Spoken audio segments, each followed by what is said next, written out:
আসসালামু আলাইকুম রহমতুল্লাহ। প্রিয় দিনী ভাই ও বোনেরা আমার, যারা আমাকে দেখছেন এই মুহূর্তে, আপনাদের সবাইকে আন্তরিক শুভেচ্ছা, ভালোবাসা এবং অভিনন্দন জানিয়ে শুরু করছি আজকের একটি গুরুত্বপূর্ণ ভিডিও। আর সেটি হচ্ছে দুর্গাপূজায় মুসলিমরা অংশগ্রহণ করতে পারবে কি না। যারা ভিডিওটি দেখছেন শেয়ার করবেন, আপনার শেয়ারের মাধ্যমে অনেক মুসলিম ভাই এবং বোন জানতে পারবে যে তাদের এই পূজাতে অংশগ্রহণ করা আদৌ ঠিক হচ্ছে কি হচ্ছে না।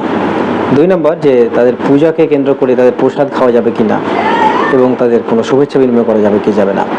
তাই ভিডিওটি গুরুত্বপূর্ণ, শর্ট হবে, ছোট হবে। এই ছোটোর মধ্যে ভিডিওটি গুরুত্বপূর্ণ হবে, আপনি অবশ্যই ছড়িয়ে দিন, এটা আমার অনুরোধ থাকলো। আপনি এই কাজটি ছড়িয়ে দিলে আপনারা অবশ্যই জাযা বা প্রতিদিন আল্লাহ তাআলা দেবেন, এটা চূড়ান্ত।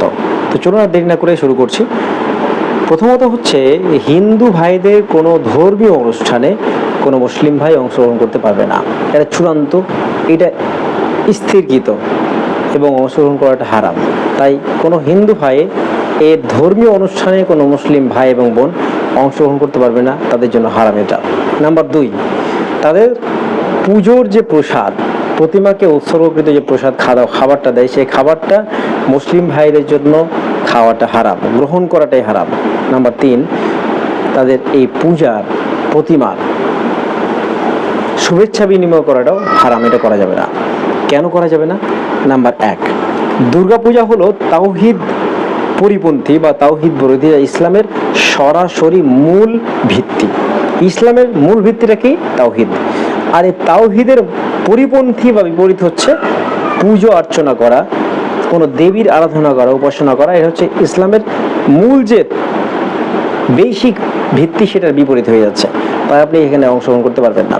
তাওহীদ মানে হচ্ছে আল্লাহ একজন, তিনি একমাত্র ইবাদত পাওয়ার যোগ্য হকদার। এছাড়া পৃথিবীতে অন্য কেউ ইবাদত পাবে না, উপাসনা পাবে না, সেজদা পাবে না, আরাধনা পাবে না।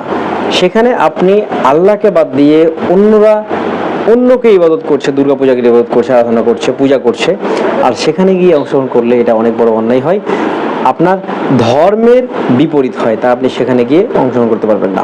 নাম্বার 2, দুর্গাপূজায় দেবীর আরাধনা হয়, অর্চনা হয়, ইবাদত করা হয়, যেটা ইসলামের দৃষ্টিতে বা ইসলামের আলোকে সবচেয়ে বড় অপরাধ। ইসলামের আলোকে সবচেয়ে বড় অপরাধ কেন? এটা শিরক। দেখুন, আপনি আপনার যে কোনো প্রয়োজনে আল্লাহকে রাখবেন, আল্লাহর কাছে চাইবেন, ইবাদত করবেন আল্লাহর জন্য, আল্লাহর জন্য সব কিছু করবেন, আল্লাহর কাছেই চাইবেন। এটা হচ্ছে তাওহীদ, এটা হচ্ছে তাওহীদ। সব কিছুই আল্লাহর কাছে আপনি চাইবেন, আপনার যা প্রয়োজন আল্লাহর কাছে চাইবেন, যা কিছু অভিযোগ আল্লাহকে বলবেন। মানে সব কিছু করার ক্ষমতাকে রেখে আল্লাহ তাআলা করতে পারে, সব কিছুই তিনি পারেন। পৃথিবীতে যা ঘটছে, যা ঘটবে, যা ঘটেছে, সব কিছুই আল্লাহর ক্ষমতার মধ্যে। এই হচ্ছে চূড়ান্ত বিষয়। আর তারা সেখানে একজন দেবী দুর্গার উপাসনা করছে, আর সেখানে অংশগ্রহণ করলে এটা শিরক হবে, আর শিরকের কাজে সহযোগিতা করা হবে। শিরক কত বড় অপরাধ? অনেক বড় অপরাধ। আল্লাহ তাআলা স্পষ্ট বলছে, ওয়া'বুদুল্লাহা ওয়া লা তুশরিকু বিহি শাইআ, তোমরা আল্লাহর ইবাদত করো এবং তার সাথে কোনো কিছুকে শরীক করো না। সূরা নিসা আয়াত নম্বর 36 এর মধ্যে বলছে এটা।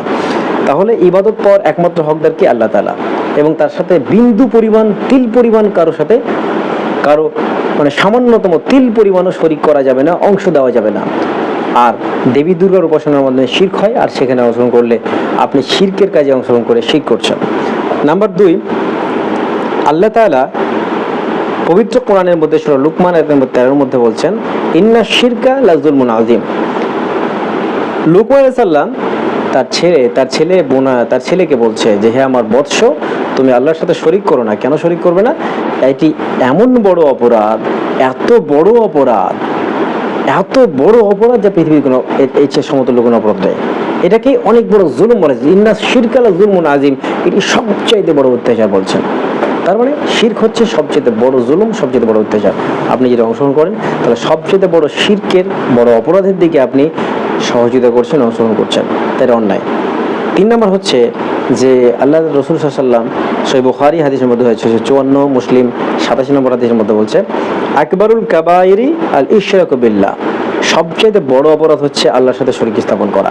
তার মানে তারা যে দেবী দুর্গার উপাসনা করছে, আরাধনা করছে, তাদের জন্য সেটা সঠিক, আপনার জন্য সেটা শিরক। তাহলে তাদের জন্য সেটা সঠিক, তারা অংশগ্রহণ করুক, আনন্দ করুক, উল্লাস করুক, কিন্তু আপনি অংশগ্রহণ করতে পারেন না, এটা আপনার জন্য অপরাধ। কত বড় অপরাধ? অনেক বড় অপরাধ, অনেক বড় নয়, সবচেয়ে বড় অপরাধ আপনি করলেন তাদের সেখানে অংশগ্রহণ করে। নাম্বার 3, আপনি সেখানে অংশগ্রহণ করার কারণে তাদেরকে সহযোগিতা করা হয়। আর যে কোনো খারাপ কাজে আপনি অংশগ্রহণ করতে পারবেন না, কারণ আমরা ধর্ম সেটাকে খারাপ বলেছে, আর আপনি সেখানে অংশগ্রহণ করলে তাকে সহযোগিতা করা হয়। আল্লাহ তাআলা বলছেন ওয়ালা তাআওয়ানু আলাল ইসমি ওয়াল উদওয়ান, সূরা মাইদা আয়াত নম্বর 2 এর মধ্যে বলছে যে তোমরা পাপের কাজে এবং সীমালঙ্ঘনের কাজে কাউকে সহযোগিতা করো না, একে অপরকে সহযোগিতা করো না। আর আপনি সেখানে সহযোগিতা যাওয়ার মাধ্যমে সহযোগিতা করলেন, এটা অনেক বড় অন্যায়, এখান থেকে বেঁচে থাকা জরুরি। তার মানে আমরা কোরআন দিয়ে বোঝানোর চেষ্টা করলাম, হাদিস দিয়ে বোঝানোর চেষ্টা করলাম, এটা অনেক বড় অপরাধ, যে যার সমতুল্য কোনো অপরাধ পৃথিবীর মাটিতে নেই, সেটা খুন হোক, ছিনতাই হোক, রাহাজানি হোক, ধর্ষণ হোক, যে কোনো অপরাধের চাইতে এটা অনেক বড় অপরাধ।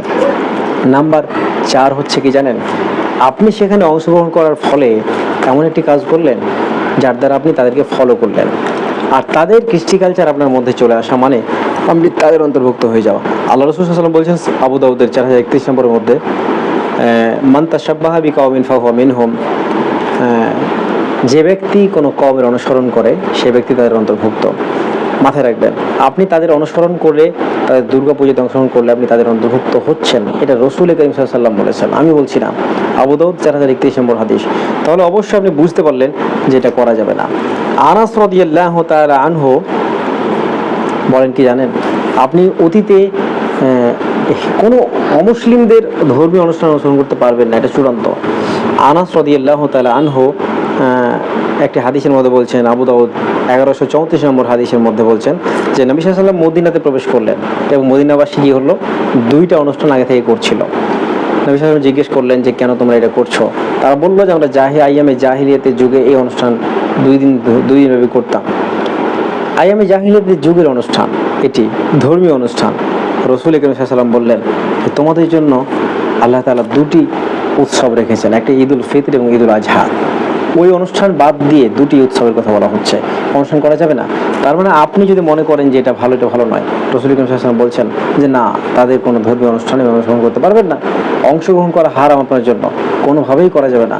তাই আপনি, প্রিয় ভাই আমার, আপনি যদি হিন্দু হন প্লিজ আপনি অনুষ্ঠান করুন, আপনি উল্লাস করুন, আনন্দ করুন, এটা আপনার জন্য বৈধ, আপনার জন্য ধর্মীয় একটা ব্যাপার। কিন্তু কোনো মুসলিম ভাই যদি অংশগ্রহণ করে তাহলে তার জন্য এটা অধর্ম, অবৈধ এবং হারাম কাজ। তাই কোনো মুসলিম ভাই এবং বোন যদি এই ভিডিওটি দেখে থাকেন, শেয়ার করবেন, পাশাপাশি আমল করবেন এবং অন্যকে উৎসাহিত করবেন যেন তারা এই কাজে অংশগ্রহণ না করে, আর যারা অংশগ্রহণ করেছে তাদেরকে নিরুৎসাহিত করবেন। আল্লাহ সবাইকে সঠিক বুঝদান করুন এবং সঠিক বিষয়টা বুঝার এবং মেনে চলার তৌফিক দান করুন। আমিন। আসসালামু আলাইকুম ওয়া রাহমাতুল্লাহ।